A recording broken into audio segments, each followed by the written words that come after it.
જૂનાગઢમાં ભારતી આશ્રમના સાધુ ગુમ થવાનો જે મામલો સામે આવ્યો હતો, મહામંડલેશ્વર મહાદેવ ભારતી બાપુએ ટ્રસ્ટીને ફોન કર્યો। મોડી રાત્રે 3:30 વાગે ફોન કર્યો। મારી ભૂલ થઈ ગઈ છે, હું ફરીથી આશ્રમે આવવા માંગુ છું, હું જટાશંકર છું, મને અહીંયાથી લઈ જાઓ। આ મહાદેવ ભારતીનું નિવેદન હતું। પોલીસે મોબાઈલ લોકેશનના આધારે તપાસ શરૂ કરી છે। પોલીસે વહેલી સવારથી જટાશંકર તરફ શોધખોળ શરૂ કરી છે। બાપુની શોધખોળ માટે ડોગ સ્ક્વોડની મદદ પણ લેવામાં આવી હતી। ડીવાયએસપી સહિતના અધિકારીઓ તપાસમાં જોતરાયા હતા।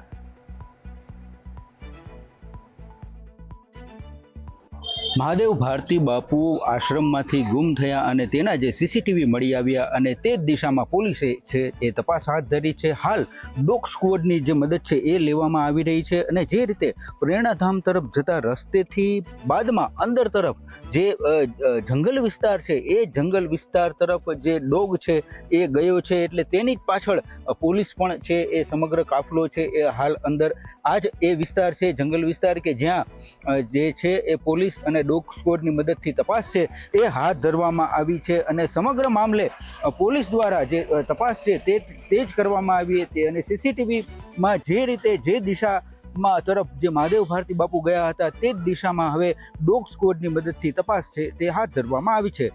સાગર ઠાકર, ન્યૂઝ કેપિટલ, જૂનાગઢ।